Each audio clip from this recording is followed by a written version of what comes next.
Aviso de conteúdo. Esta história aborda violência, sequestro, humilhação pública e temas adultos.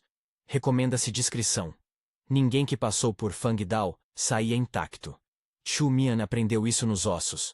O frio que entra pela pele quando a porta de aço se fecha. O som de passos que nunca eram de amigos. Os dias medidos por refeições ralas e noites marcadas por relatos que ninguém poderia provar. 3 anos ali, e o mundo lá fora parecia uma memória roubada. Até o dia em que um homem em preto a escolheu como quem escolhe uma peça em um tabuleiro que só ele entende. Ela saiu da cela em silêncio. Os olhos ainda carregados do brilho embaçado das lâmpadas da prisão. Um braço metálico prendeu à sua pele uma tag. Um número, um destino, uma punição. E depois foi arrancado. Um carro negro aguardava. Uma voz ordenou, e ela caminhou. Não pensou em perguntar para onde. Sobrevivera várias vezes porque aprendera a não perguntar.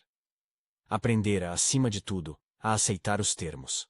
O homem que a observou primeiro no mercado do Porto tinha o rosto esculpido como se a crueldade também pudesse ser simétrica. Os olhos eram frios, calculistas. A boca, uma linha que raramente se abria. Chamava-se Li Tieng. Tinha 25 anos. A idade poderia lhe ocultar o que o poder fazia com as pessoas. Alheias, autoritárias, mordazes. Quando o vê pela primeira vez, Chu Mian sente uma corrente. Não de salvação imediata, mas de importância. Como se tivesse sido movida no tabuleiro para o quadrado que mais interessava ao jogador. A chegada ao domínio de Li foi uma sequência de imagens que a memória filtraria em fragmentos. O carro cortando a cidade como se não houvesse trânsito, o portão que se abre sem pergunta, os jardineiros que fazem reverência com o corpo e não com o olhar. O primeiro símbolo que lá lhe entrega não é uma palavra, é um objeto, uma pulseira. Era uma peça de jade trabalhada, polida até parecer ter absorvido a luz do sol. Ele a segura por um segundo, estuda como quem observa uma relíquia, e sem cerimônia, prende-a ao pulso de Chu Mian. Ela pensa na tag metálica, no frio do ferro contra a pele, e reconhece que o novo ornamento substitui, ironicamente, uma outra cadeia. Não é liberdade, é mudança de prisão. Mas a jade pesa diferente, quente, íntima, como se guardasse um segredo que não a deixaria esquecer que fora escolhida. Onde Fangdao tirara tudo, ali havia o sopro de outra vida, condicionado por regras que ainda seriam ditas em voz baixa. Na primeira noite, enquanto ainda arrumava as poucas roupas que lhe permitira que levasse consigo, Chu Mian encontrou o balanço do jardim. Era um balanço solitário, preso a uma árvore antiga, vacilando sob o vento que chegava do mar. Ela se sentou. O movimento simples deu-lhe vertigem, de liberdade, de perda, de algo que podia ainda se chamar infância, embora a infância houvesse sido enterrada há muito tempo. Li observava de longe, uma sombra que parecia fazer parte do cenário. Não falou. Não precisava. Seus olhos já falavam sobre propriedade. As regras vieram em seguida. Não como um contrato verbal, mas como gestos. Horários, refeições, portas que se abriam com a presença dele, estudo obrigatório. Ele assinou com a casa a sua matrícula em uma universidade de elite, um passaporte para a identidade que ela nem sabia pedir. Ele transformou o nome escrava em substituta. Mas as margens entre proteção e posse eram tênues. Quando alguém delimita o que você pode usar, onde pode ir, o que pode dizer. A proteção tem o gosto do medo. Ela aprendeu a fingir fragilidade. Fingir quebranto era uma ferramenta de sobrevivência. Aprendera dentro das celas de Fangdao a usar qualquer aparente fraqueza como isca. Vagar pela casa de Li, aprender a andar em sapatos que não afundavam no barro, a ouvir conversas sobre ações e filantropia, enquanto o coração insistia em bater como se fosse ainda um animal acuado, exigia uma nova disciplina, mascarar a estratégia com indiferença. Mas havia noites em que a máscara caía. Naquelas noites, Li podia ser menos intransigente. Visto sozinho, ele caminhava sem a armadura social, percorrendo corredores vazios até as fontes termais discretas do seu jardim. Springs aquecidos, onde a fumaça tocava a pele como uma promessa de cura. Numa dessas noites, ela acordou e o encontrou encostado à porta do quarto, observando. Não falou. Deixou o vapor do cânion térmico deslizar entre eles. A presença dele silenciosa por si só era uma linguagem. Curiosidade que não se permitia fragilidade, interesse que a enchia de receio. Havia também uma caixa de madeira no quarto principal. Uma caixa pequena, com entalhes de uma flor que lembrava o riso de alguém. Era a primeira pista concreta sobre a irmã que Lee perdera. Quando Chu Mian tocou a madeira, sentiu a ligação com uma pessoa que ela nunca conheceria, mas cuja ausência moldava a fisionomia do homem à sua frente. Em noites silenciosas, lia os bilhetes, observava a fotografia dobrada e entendeu por que fora escolhida. Não apenas por utilidade, mas por uma lacuna que precisava ser preenchida. Ele via nela a sombra da que fora e precisava ser preenchida. O primeiro convite público foi um banquete, um salão de vidro, lustres como constelações e homens e mulheres que sorriam com dentes bem alinhados e corações bem escondidos. Chu Mian entrou com um vestido que mais parecia um uniforme, elegantemente invisível. Alguém lhe havia ensinado a postura correta, a pronúncia exata do nome que deveria usar no papel. Ela sabia falar, mas não sabia sorrir. A casa inteira era um teatro. Lee, o diretor. Ao seu redor, conversas sobre filantropia, sobre fundos, sobre causas que soavam distantes de suas memórias. E então, veio a humilhação. Uma mulher alta, filha de uma família com presença antiga no país, a filha do antagonista social, Chu Jingming, ergueu a voz no busto do banquete. Deu a entender que aquela jovem, tão claramente deslocada, não passava de uma impostora. As palavras foram como lâminas, vozes que arrancam o verniz. A acusação não foi direta. Teve a sutileza letal do que se diz em público para humilhar, deixando o golpe para o resto da noite. Risos contidos. Olhares que pesavam como pedras. Chu Mian aguentou o ataque com a repetida técnica que a mantinha viva. Olhar baixo, respirar curto, não argumentar. Mas dentro, algo ruía. A exposição pública tinha ainda dois efeitos. Mostrava que Lee a havia apresentado, sim, mas deixava claro que, para o mundo, ela poderia ser retirada da cena a qualquer momento. Aquele banquete provou que a escolha dele não era suficiente para tornar seu lugar legítimo. Havia peças em jogo que ela ainda não conhecia, materiais que costuravam poder por fora e desamparo por dentro. Logo depois do banquete, numa rua onde as luzes da cidade acendiam preguiçosas, algo ainda mais sombrio se desenrolou. Ela caminhava com um senso de vigilância aumentado, sabendo que no mundo as pessoas escolhem o caminho mais fácil para a crueldade. Um carro a seguiu por alguns quarteirões. Dois homens surgiram do nada, dedos renteando os braços como se já vissem o valor daquela pele marcada pela prisão. Não houve chantagem sentimental. Forçaram-na para dentro de um veículo e o mundo reduziu-se a metal e sombra. No banco de trás, mãos que buscavam submissão sob ordens que não vinham dela, Chu Mian procurou respirar. O já conhecido instinto de usar a aparência de loucura, de se esquivar do que não podia controlar, acendeu. Fingiu desorientação, uma fragilidade que desmontava expectativas. Gritar seria inútil. O importante naquele instante era preservar a própria lucidez. Manter a presença para registrar nomes, vozes, qualquer detalhe que um dia servisse de prova. Dentro do carro, um deles arrancou a pulseira de jade do seu pulso, um gesto que devia teoricamente libertá-la. Em vez disso, foi um aviso. A pegada do mundo continuava, mesmo sem o símbolo. O sequestro não foi bem orquestrado. Ao chegar ao local combinado, um armazém, uma nave com odor de óleo e metal, algo queima. Um disparo ecoou. Portas que se abrem com força. Alguém gritou o nome de Li Tianque com raiva e respeito. E então, a escuridão foi cortada por luzes fortes e vozes que não pediam. Eram homens de terno, pessoas com olhos que não admitiam recusa. Acompanhando-os, Li entrou como a tempestade entra, silencioso, absoluto, e quando sorriu, o sorriso não trazia humor. Era a pura manifestação do zelo de quem não aceita perder o que tem. Ele ordenou o silêncio com um gesto simples. Era um comando que se apoiava em recursos muito além da brutalidade física. Influência, dinheiro, a sensação de que quebrar o acordo com ele teria consequências que se prolongariam muito após o sangue secar. O resgate foi violento. A demonstração de poder deixou marcas, portas quebradas, homens algemados, um capanga que acreditara demais em sua sorte, agora comia o chão. Lee não procurou limpeza simbólica. Ele mostrou que tomava posse com a ferocidade de quem não negocia humilhação. Xu Mian viu isso tudo. Observou a troca de olhares, a entrega dos que acreditavam que o medo era suficiente, e percebeu, com uma clareza que a deixou fria, que o mundo de Li conhecia e praticava formas de poder que as prisões comuns não permitiam. Ali, a impunidade tinha programação. Não se tratava apenas de dinheiro, era de retaliação calculada. Ele pagou o preço com a mesma mão que a havia buscado no mercado.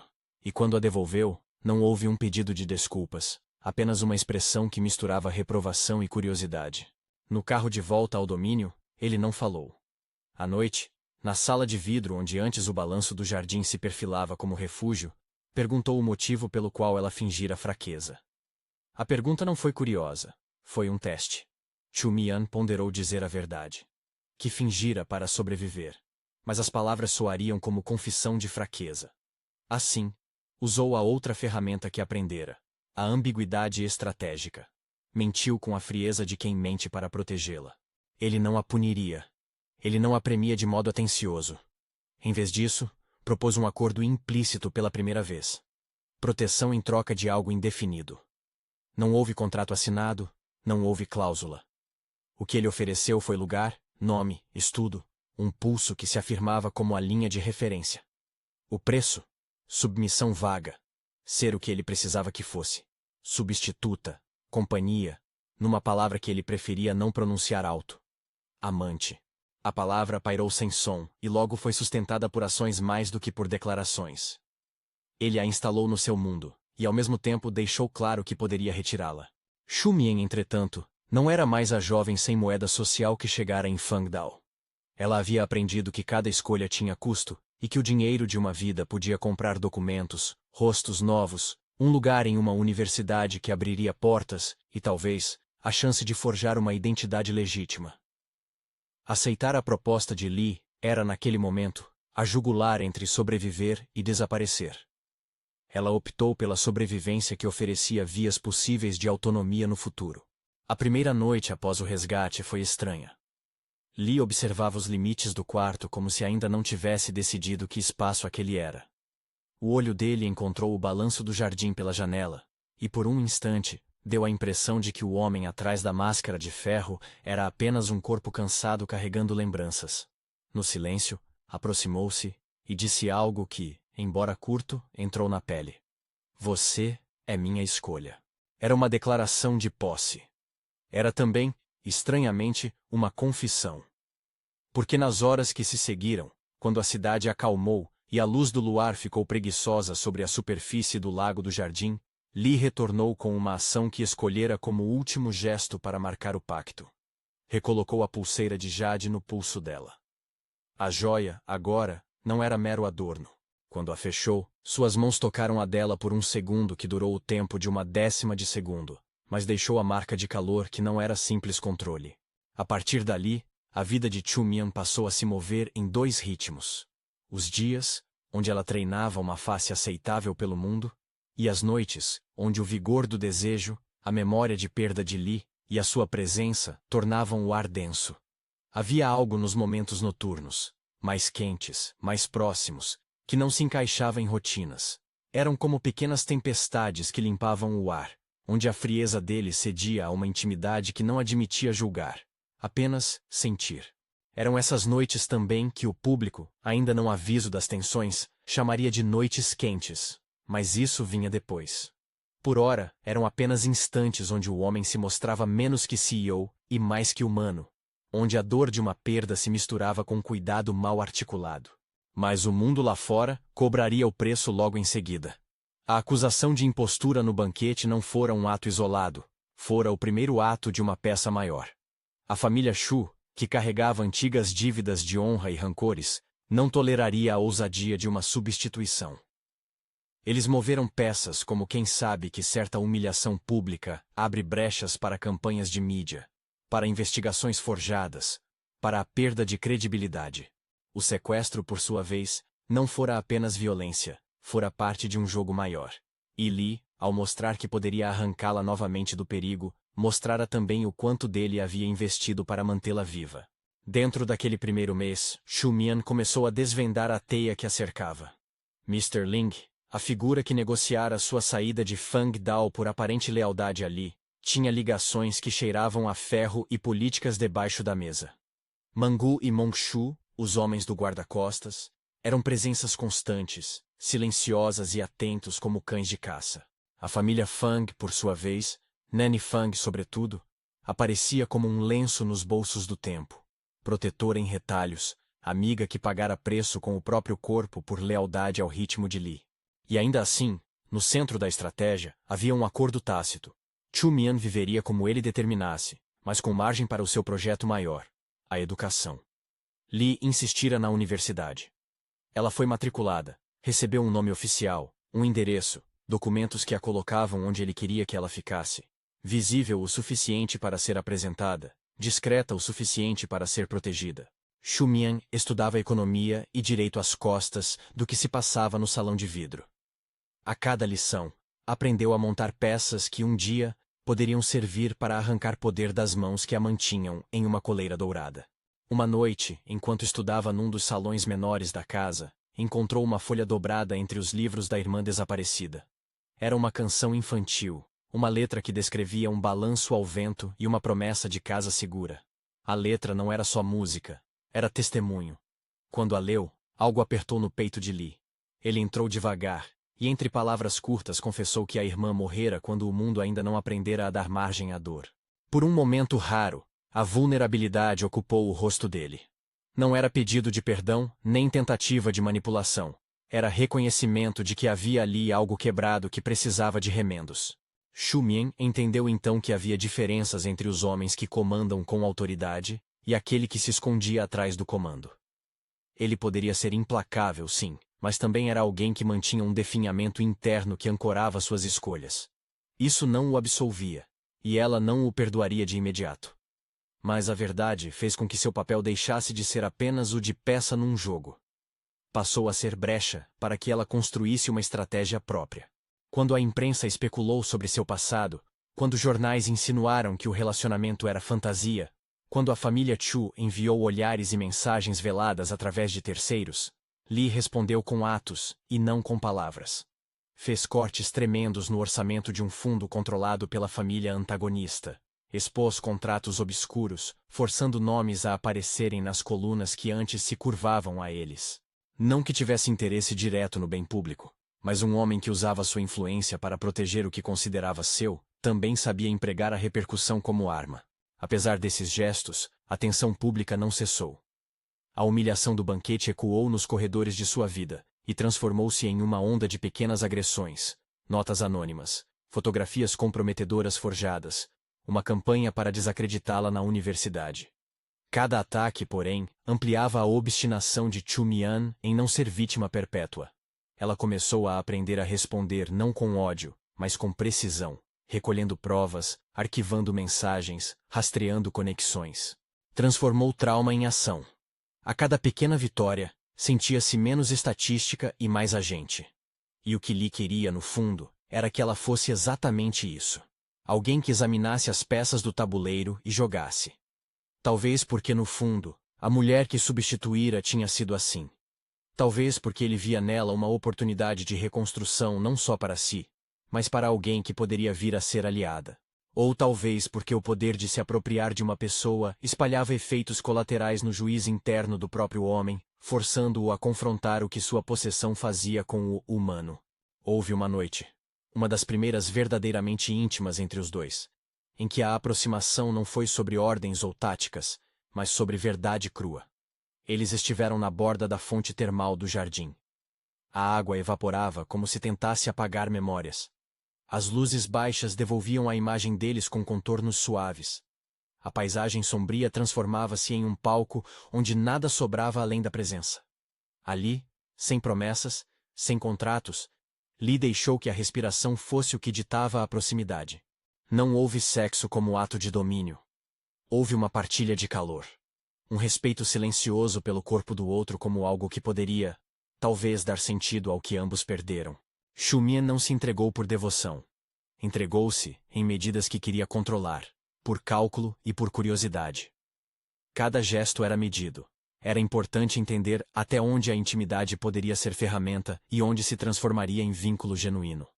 Ainda assim, cada toque noturno, cada confissão murmurada enquanto as fontes soltavam vapor, plantou sementes que silenciosamente germinariam. Foi aí que os rumores começaram a tomar outra forma. O que antes era posse fria, agora tinha traços de algo inesperado. Nos olhos de Lee, havia fragilidade em noites quentes. Ele se arriscava em olhares que desejavam, sim, preencher um vazio, mas que também buscavam companhia.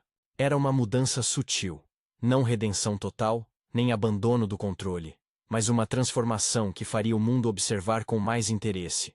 O CEO que escolhera uma jovem da prisão para ser sua amante, e nas noites, parecia menos firme que na luz do dia. O ar da casa, entretanto, continuava a cheirar a tensão. Cada pequena vitória vinha com um preço. E mesmo que naquele ponto Chumian tivesse ganhado algo, nome, documentos, a pulseira de jade no pulso, havia sempre a certeza de que todas as peças do tabuleiro poderiam voltar a ser rearranjadas. A escolha de Lee fora pública, mas ainda frágil.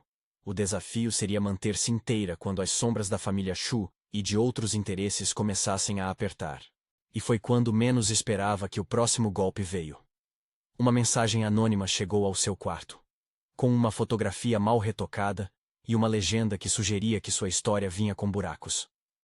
Era um lembrete de que, por mais que surgissem momentos de calor, o mundo lá fora continuava pronto para destruí-la.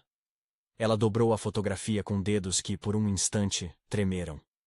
Não era a primeira vez que sentiu medo, mas era a primeira vez que uma raiva tranquila e calculista substituiu o pânico. Havia, enfim, um plano nascendo. A pulseira de jade no seu pulso cintilou sob a luz lateral enquanto ela guardava a foto na caixa de madeira da irmã. A joia tinha deixado de ser apenas símbolo. Era aliança, marca e lembrete. Quando a fechou, a madeira fez um som seco. O balanço do jardim, enfim, murmurou na noite. Lee observou de longe e aproximou-se sem pressa. Perguntou apenas uma palavra. Vai lutar? Chumian olhou para o homem que havia transformado sua existência em um jogo de poder. Sua resposta foi simples, como todas as decisões calculadas. Sempre. Se essa história está falando com você, curta e inscreva-se. O que se seguiu foi uma sucessão de passos que a arrastaram para o centro do confronto. A humilhação pública no banquete e o sequestro cujas marcas ainda ardiam na pele seriam apenas o início. A casa de Lee preparava seu próximo movimento. E a cidade, indiferente, continuava a girar ao redor dos que tinham poder de decidir destinos. Mas, no íntimo do domínio, algo fundamental mudara.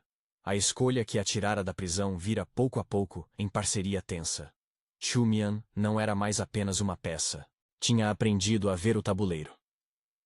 Na madrugada em que o resgate foi mais retumbante, após o carro que a levara de volta ao perigo, e a luxúria do domínio que a reembaraçara com cuidados, Lee levou-a até o quarto onde guardava a coleção de objetos da irmã. Ali, com a luz baixa e a pulseira briosa no pulso, ele mostrou, pela primeira vez com voz desarmada, um documento que não era só papel. Era a comprovação de intentos antigos contra a família Shu. Entregar-lhe aquilo era para Lee uma aposta. Para Chumian, era mapa.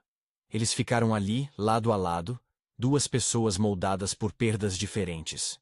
Ele tinha poder. Ela, estratégia. Ele tinha impulsos. Ela, paciência. E numa casa onde o passado e a fortuna colidiam, onde o balanço do jardim guardava memórias e a pulseira de jade dizia os limites, começou a costura de uma história que, cedo ou tarde, mostraria que escolher alguém da prisão para ser amante não era apenas um ato de dominação. Podia também ser o começo de algo que transformaria dono e escolhida. A noite se alongou, e o vapor das fontes subiu como véu, escondendo possibilidades. Lá fora, as luzes da cidade continuavam a brilhar indiferentes, enquanto dentro, dois corpos e duas vontades começavam a aprender uma com a outra.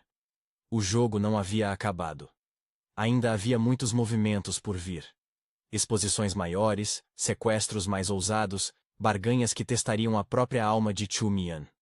Mas agora, pela primeira vez desde Fang Dao, ela tinha nome, arma e compromisso.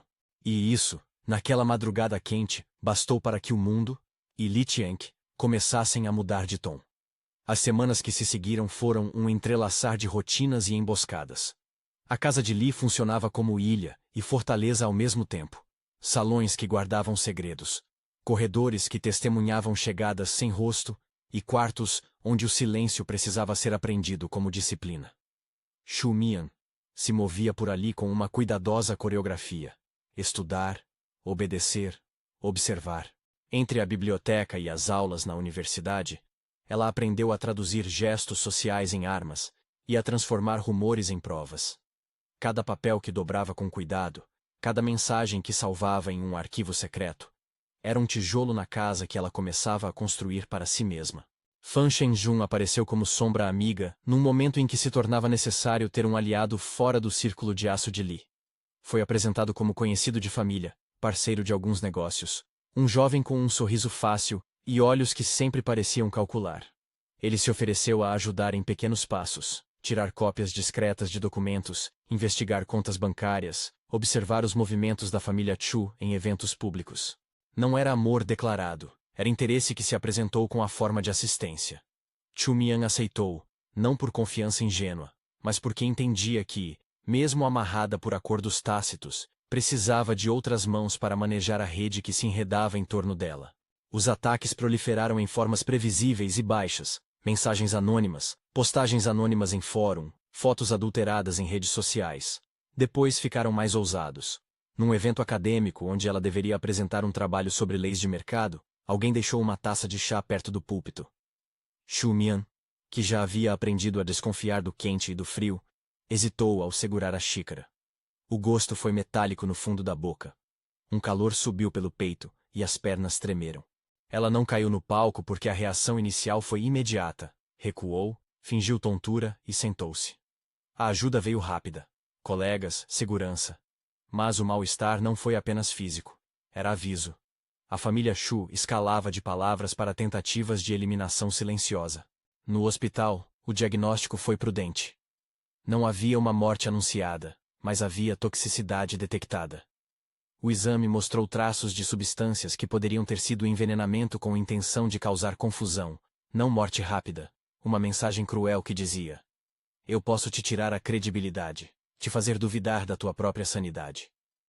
Enquanto a equipe médica cuidava dos sinais, Lee esteve ao lado dela com uma mistura confusa de controle e medo.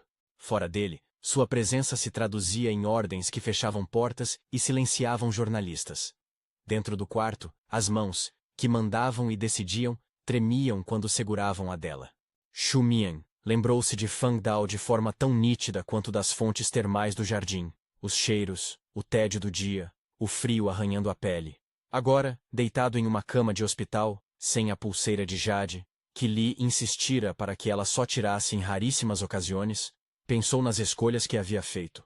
A dor na boca do estômago era menos a da substância e mais a do reconhecimento de que estava em guerra. Uma guerra que por ora se desenhava com papéis, com provas, com gente colocada como peões. Mas havia ainda um risco maior. Se os ataques fossem eficientes em provocar surtos de instabilidade, poderiam devolver ao mundo a narrativa que a rotulava. A garota que fingia. A mente danificada. Foi aí que a caixa de madeira voltou a cumprir seu papel. Entre os recortes, um pequeno envelope com uma assinatura parcial. Uma letra ao acaso que a levou a lembrar de um contrato velho. Dentro, havia o registro de uma transação. Contratos de fachada que amarravam empresas do clã Chu a fornecedores fictícios, pagamentos para consultorias que nunca existiram, nomes que surgiam em planilhas com cifras táticas. Shu Mian não era especialista em contabilidade, mas aprendera o suficiente na universidade para ver o padrão. Lavagem, corrupção, manipulação. Em poucas horas, com a ajuda de Fan, algumas das contas foram rastreadas até empresas de fachada, que faziam parte da rede de interesses da família antagonista. Lee não conversava muito sobre justiça pública. Para ele, o mundo era um lugar onde o poder se exercia em movimento. Mas quando a evidência começou a se tornar corpo, transferências, notas fiscais fraudadas, e-mails vazados, sua atenção mudou. Não por altruísmo, por necessidade. Ele sabia que, se o clã Chu continuasse a manipular a narrativa, poderia se transformar numa ameaça ainda maior. Não só para Chu Mian, mas para sua própria reputação, e acima de tudo, para a própria sensação de propriedade. Ele lhes deu prazos, fechou contratos, fez ligações que derrubaram executivos coniventes. A exposição foi feita com o cálculo de quem não queria guerra pública, mas que entendia que, a certo ponto, uma queda estrondosa era uma opção mais segura do que uma batalha de desgaste. A queda, quando veio, foi melancólica e feroz. Um jornalista independente publicou uma investigação robusta. Documentos, testemunhos e transferências que traçavam uma teia de favores e corrupção. A família Chu, que por décadas se havia alimentado de honra e redes invisíveis, viu sua frente pública ruir. Xu Jiangming, o patriarca que havia empurrado a filha na humilhação do banquete, foi chamado a depor. As imagens dele, sempre tão entroncado e firme, agora vinham acompanhadas de escândalo financeiro. A queda foi inevitavelmente pública. Demissões, contratos rescindidos, reuniões fechadas às pressas. A filha, que havia zombado de Chu Mian uma noite, foi questionada em redes sociais, recebeu cartas e, em menos tempo do que levara para organizar a humilhação, tinha que lidar com processos e denúncias. Mas vitórias públicas não apagavam os danos privados. Durante as semanas de exposição, a família Xu reagiu de maneiras que não figuravam nos jornais. Mensagens ameaçadoras chegaram ao portão da casa de Li. Um carro incendiado na rua lateral foi um recado. Tais atos, porém, serviam mais para cristalizar a convicção de Li do que para amedrontá-lo. Ele acelerou a proteção, reforçou defesas e, pela primeira vez em público e privado, mostrou um custo claro. Sua fúria tinha consequências, e havia um preço para cada retaliação. Xu Mian, por sua parte, viu como sua estratégia começava a produzir frutos e efeitos perversos. Havia uma satisfação calculada no fato de que os documentos expostos desmantelavam velhas estruturas, mas também existia uma sombra de culpa. Pessoas ligadas à família Xu perderam emprego e status. Em muitos casos, aquilo que restava de dignidade foi arrancado sem cerimônia. A sensação era agridoce. Justiça com custo. Ela não comemorou nas noites, mas aceitou que parte da estratégia exigia que atos dolorosos fossem expostos. Foi durante esse período que ocorreu o momento que mudaria a dinâmica entre ela e Li, de forma mais íntima. A casa fora invadida por uma onda quase banal. Um vazamento de notícias, fotos vazadas de seus momentos juntos, cortes de conversas que tentavam transformar o que havia entre eles em coisa teatral. Em resposta, Li organizou um evento privado. Não uma declaração ao público, mas uma cena onde, em vez de domínio, decidiu mostrar algo que até então havia guardado. Levou-a às Springs, onde a névoa levantava e a água aquecia como um lenço contra a pele fria. Em volta, poucas luzes, o som suave da água e o cheiro da terra. Ali, sem espectadores, pediu que ela ficasse. Não por ordem, mas por desejo.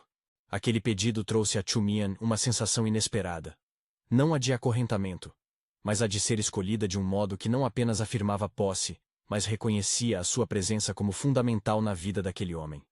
Eles ficaram ali, juntos, e a tensão que antes vinha sempre tecida em dominação, agora permitiu outras camadas. Curiosidade, medo, desejo, carinho nas bordas. Li foi pela primeira vez, lento. Olhou-a sem pressa, falou pouco, tocou pouco, e quando o toque aconteceu, foi de um ritmo suave. Não era domínio. Era reconhecimento. A intimidade que nasceu naquela noite não apagava a história dos termos. Continuavam existindo regras, regalias e contratos não escritos. No entanto, nas noites que se seguiram, quando a casa silenciava e a fumaça das Springs enrolava-se como véu, o que se repetia era uma postura menos mecânica. Li deixava cair algumas camadas do personagem público e passava a ser um homem que perguntava sobre memórias, que aceitava respostas curtas e não tentava preenchê-las com histórias que não eram suas. Isso, mais que qualquer presente, era novidade para Chu Mian. O homem que a tinha escolhido revelava agora que também desejava ser escolhido por ela de algum modo. A tentação de se entregar foi forte. Mas Chu Mian manteve, ao longo de tudo, uma linha que não cederia. Sua agência. Entre beijo e palavra trocada, estabeleceu limites nítidos. Não porque não quisesse, mas porque sabia da fragilidade dos acordos que tinham acabado de se reconfigurar. Consentimento era regra, não exceção. Em cada encontro íntimo, ela dava passos conscientes, com olhos abertos para o que cada toque significava. Lee correspondia com uma intensidade que ia além do físico. Mostrava-se presente na manhã seguinte, preocupado com suas notas, seu bem-estar, com o que comera ou deixara de comer. Esses cuidados, discretos, eram sinais de que algo mais profundo aflorava. A virada, no entanto, veio com um golpe que não estava nos livros ou nas investigações. A família Shu, quando percebeu que ia perder influência, tentaria algo maior. Não era apenas derrubar ela publicamente. Era destruir tudo o que pudesse restar de credibilidade. Organizou-se então um plano mais rasteiro, um vídeo forjado que mostrava Chu Mian discutindo com dinheiro em troca de favores. Outra série de falsificações, e pior, uma tentativa de manipular os registros do hospital para apontar que a jovem sofrera episódios de descontrole mental. Era uma guerra suja com peças forjadas na pressa, mas que tinha um impacto emocional. Quando as imagens começaram a circular, o efeito foi imediato. Redes sociais ficaram polarizadas. Colunistas sensacionalistas alimentavam polvareda. Havia quem ainda acreditasse que ela era impostora.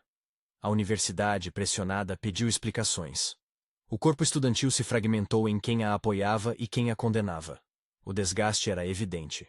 E, para piorar, uma denúncia anônima fez com que as autoridades reabrissem investigações sobre os procedimentos de sua saída de Fangdao. Uma tentativa de retratar sua liberação como irregular. Lee reagiu com a combinação de recursos que o definia. Nem sempre elegantes, mas efetivos. Programou entrevistas com jornalistas neutros, liberou provas que desmontavam as narrativas forjadas e usou sua influência para que peritos independentes revisassem os laudos. Mais que isso, decidiu que precisava, publicamente, assumir responsabilidade. Não pelo que lhe cabia, mas pela proteção de alguém que estava sob seu cuidado. Numa coletiva curta, com a imprensa alinhada e olhos atentos, declarou que acompanharia pessoalmente os procedimentos que investigavam tanto a sua empresa, quanto as acusações sobre a saída de Chu Mian da prisão. Repetiu, poucas vezes, que a verdade viria à tona. Não pediu perdão, mas assumiu batalha. Esse gesto teve um efeito duplo. 1. Reafirmou sua postura de homem que não cedia ao insulto. 2. Veio acompanhado de um custo, pois sua imagem pública ficou ainda mais ligada à disputa. Enquanto isso, Chu Mian seguiu uma estratégia menos teatral e mais metódica. Reuniu provas, conversou com ex-funcionários de Fangdao que tinham coragem de relatar práticas, localizou assinaturas forjadas. Fang foi essencial nesse processo, criando canais, arquivando arquivos em nuvens seguras, conectando-os a advogados que aceitariam um caso sujo. Nanny Fang, por trás das cortinas, contou histórias essenciais. Um regime de castigos, listas de prisioneiros vendidas, negligências. Cada testemunho costurava uma narrativa maior de corrupção e abuso. O colapso final aconteceu de forma pública e privada. Quando as evidências foram suficientes, a promotoria apresentou denúncia formal contra nomes do clã Shu. O estrépito foi imenso. Em uma cena que lembrava velhas tragédias, o patriarca foi levado algemado, e a filha viu sua vida social e profissional evaporarem. O que antes havia sido um jantar em que ela havia humilhado Chu Mian, tornou-se símbolo de queda de reputação. Para Chu Mian, a vitória foi agridoce. O triunfo público vinha com um preço. A exposição do tecido social. A revelação das falhas do sistema que permitira tais abusos. Ela não se regozijou. Ao invés, ficou contemplativa, consciente de que justiça era apenas uma etapa de uma longa reconstrução. O clímax emocional, porém, não se deu diante das câmeras, mas antes, numa noite comum. A tensão entre os dois havia crescido tanto, que, numa madrugada em que a neblina cobria o jardim, Lee a chamou para o seu escritório. Não havia arquivo aberto, nem contrato sobre a mesa. Havia apenas a luz amarela de um abajur, o som distante da cidade e o perfume amadeirado que sempre o acompanhava. Ele estava menos profissional do que de costume. Despido da máscara cortante, com os olhos inchados de cansaço. Olhou-a, como se pesasse palavras. Você sabe que isso não apaga tudo, disse ele, com a voz baixa. Eu sei que fiz coisas que não justificam as minhas escolhas, mas também sei que você não veio aqui por deslize. Você veio porque sabia o que podia ganhar.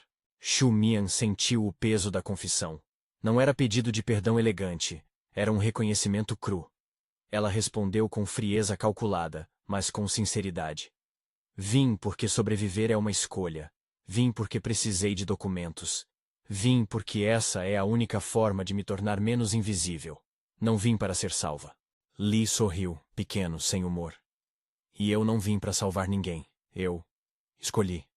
E agora, talvez por ego, talvez por outra coisa, quero que fique ao meu lado.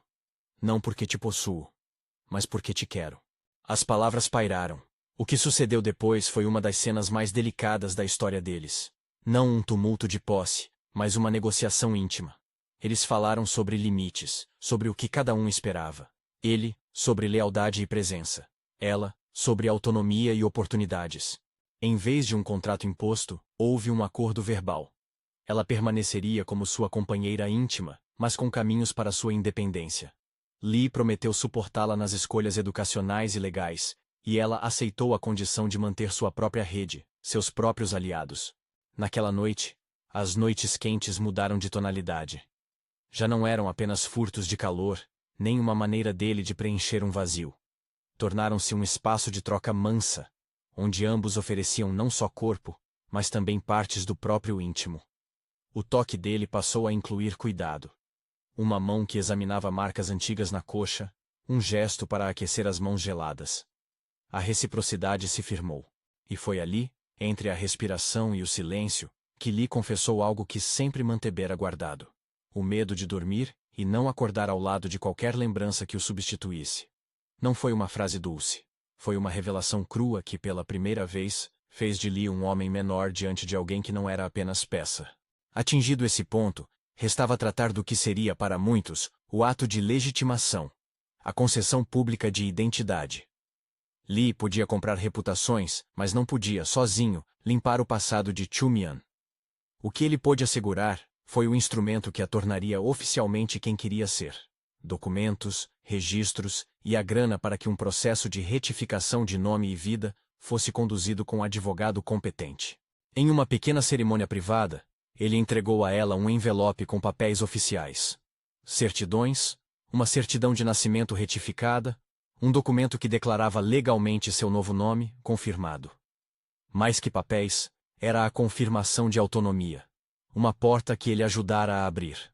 Ela chorou, brevemente, não de fraqueza, mas por reconhecimento do peso do gesto. Não era a redenção que apagara as dores, mas um passo concreto em direção à vida que havia sonhado por entre os muros frios de Fangdao. Estudar de forma plena, viajar, constituir si mesma para além do rótulo de substituta. Aceitou os papéis, mas deixou claro que não passaria a ser uma sombra dele. Lee respeitou. Entre os dois, um novo pacto emergiu. Menos sobre quem possuía a quem, e mais sobre como dois seres danificados poderiam escolher se curar juntos, cada um com espaços próprios.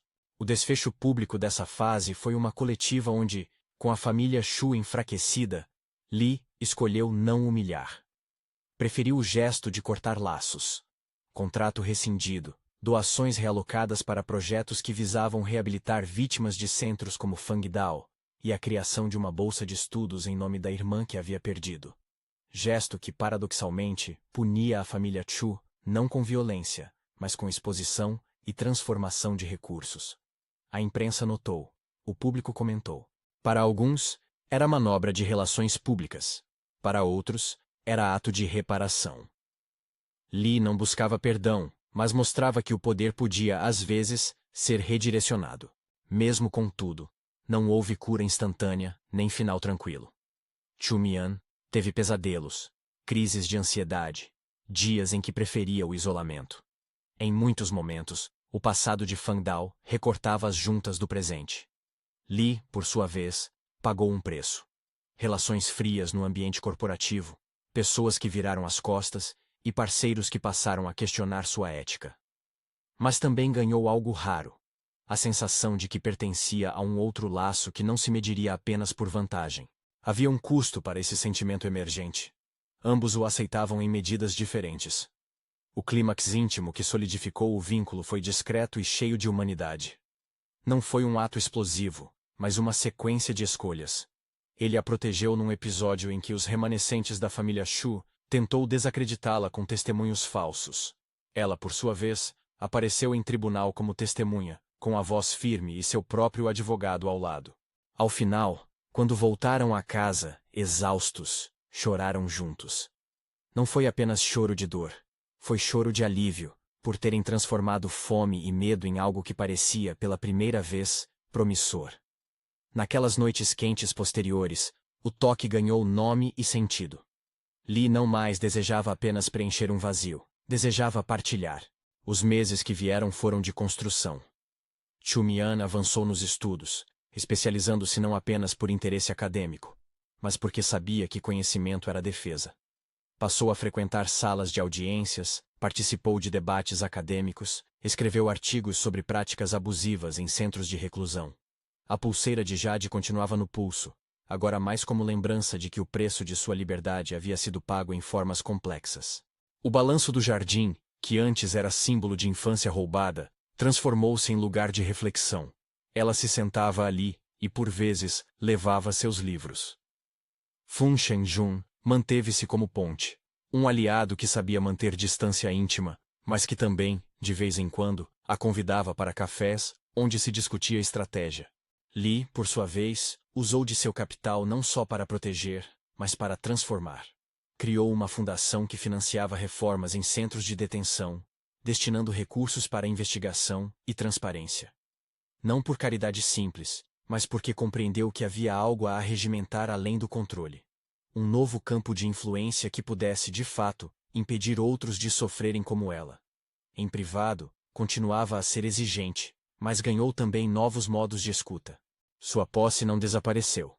Afinal, ele estava habituado a ancorar o mundo à sua vontade. Mas foi atenuada por noites de ternura real, onde ambos descobriam desejos legítimos. A história não terminou com justiça perfeita ou com corações completamente curados. O clã Shu ficou desfeito socialmente. Alguns de seus membros buscaram refúgio em tribunais. Outros mudaram de país. Houveram processos, negociações e restituições. Para Chumian, o triunfo maior foi simples e íntimo. Recuperar o nome como seu, não como marca de algo que a definira.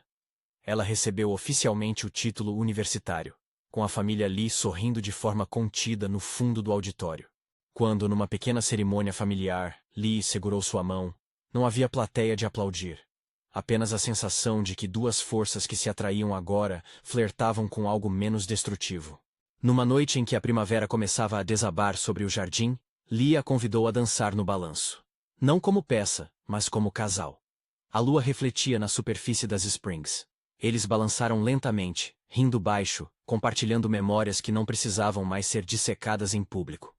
Ali, ele a puxou para perto, e disse, quase sem proveniência: "Acho que me apaixonei." Não foi uma declaração pomposa. Foi simples, tímida, verdadeira. Ela respondeu com uma risada que misturou incredulidade e afeição. "E eu, por acaso, te escolhi também." O amor ali nascido não era completo. Era complexo, repleto de cicatrizes e escolhas. Mas era amor que respeitava limites e que reconhecia a agência de quem o recebia. Havia, é claro, dias de tensão e discussões difíceis onde ambos precisavam negociar o que seria público, o que seria privado, e o quanto cada um poderia sacrificar. Ainda assim, nas noites quentes, quando a casa se fechava como concha, encontravam aconchego e promessa. Antes de aceitar o final desta fase, Lee deu a ela algo prático. Um cartão com um endereço de um escritório de advocacia que abriria caminhos para sua autonomia legal no futuro. Uma carta de recomendação para um intercâmbio, e, em silêncio, a promessa de que jamais a trocaria por nada no mundo. Chumian não sabia se aquilo bastaria para apagar o passado. Sabia apenas que, naquela conjuntura, podia escolher, e que suas escolhas seriam respeitadas. A história de como um CEO a tirou da prisão para ser sua amante, e acabou se apaixonando nas noites quentes, não se resolveu com simplicidade. Ela terminou com a certeza de que poder e afeto podiam se misturar de formas perigosas, e ao mesmo tempo, possíveis de transformação. Lee Chienk permaneceu complexo, às vezes impiedoso, outras vezes delicado. Shu Mien cresceu não só como figura resgatada, mas como mulher que aprendeu a usar as peças do mundo para moldar seu próprio caminho.